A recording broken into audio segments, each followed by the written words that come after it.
Ma question, c'est par rapport aux irrégularités. On en a dénombré un certain nombre. Est-ce que vous avez aujourd'hui une idée de leur ampleur, de leur localisation et surtout, quelle suite vous allez accorder à toutes ces irrégularités dénoncées ça et là?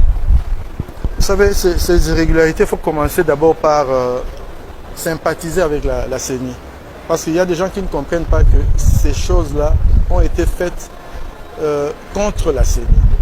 Nos agents ont été séquestrés et violemment écartés du processus. Même les témoins des partis politiques ont été attaqués à certains endroits. Mais tout compte fait, ce n'est pas une situation généralisée. C'est quelque chose qui choque, mais ce n'est pas que ça s'est passé comme ça partout. C'est à certains endroits. Et nous, au niveau de la CENI, nous avons mis en place une commission pour identifier et recevoir même identifier ces cas et recevoir même les plaintes des uns et des autres pour statuer. Et nous allons statuer et prendre des décisions. Parfois, ça sera dur, mais on le fera. Donc, c'est un peu ça. C'est une situation que nous déplorons. Et il y a des gens qui se sont organisés pour faire ce genre de choses, mais qui n'oublient pas que cette machine-là n'a pas dévoilé tous ses secrets. Ils ont fait ce qu'ils ont fait. Ils pensent qu'ils l'ont fait ni vu ni connu. Ils seront surpris. On parle aussi de sabotage même au sein même de la CENI. Ça, les enquêtes nous permettent de le savoir. Mais une fois qu'on le sait, nos agents seront sanctionnés. Et ceux des candidats qui se seront adonnés à ce jeu-là, eux aussi seront sanctionnés. Vous avez déjà récolté plusieurs plaintes ou bien plusieurs? On les reçoit, il y a des plaintes. Une dizaine, une vingtaine, une centaine? Non, on n'a pas compté. Mais ce qu'il faut noter, c'est que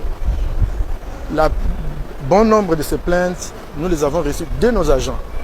Parce qu'il ne faut pas donner l'impression que tous nos agents se sont adonnés à ce jeu-là. La plupart de nos agents ont défendu l'institution. Ils ont filmé ce qui se passait. Et je dois aussi remercier la population. La population a été très vigilante. Ce qu'il faut comprendre ici, il y a des gens qui ne veulent pas comprendre que ce n'est pas le fait de la CENI. La CENI a essayé d'organiser un bon processus électoral. Mais malheureusement, il y a des gens qui ont pris nos bureaux d'assaut et même en otage. Évidemment, ils ont même été plus forts que les forces de sécurité qui parfois n'étaient pas armées. Et ils ont pu faire ce qu'ils ont pu faire. Moi, je pense que la leçon à retenir, c'est celle-là. Il faut que la sécurisation soit prise vraiment au sérieux. Mais la CENI ici doit bénéficier de la sympathie de l'opinion publique. Ce n'est pas nous qui avons voulu cela. Au contraire, à notre niveau, nous avons tout bloqué. Nous avons tout bloqué et je peux déjà en profiter pour vous dire que les résultats que vous voyez derrière moi là, on n'y a pas touché. On n'a pas touché. Donc c'est 100% que vous voyez là, ce n'est pas touché. C'est-à-dire nous avons promis la transparence, nous avons promis l'intégrité du processus et nous le faisons. Ce qui arrive au niveau du terrain, c'est très déplorable, mais c'est quelque chose que nous devons tous condamner. Nous devons travailler contre ce genre de pratiques, sinon les gens ne croiront plus aux élections.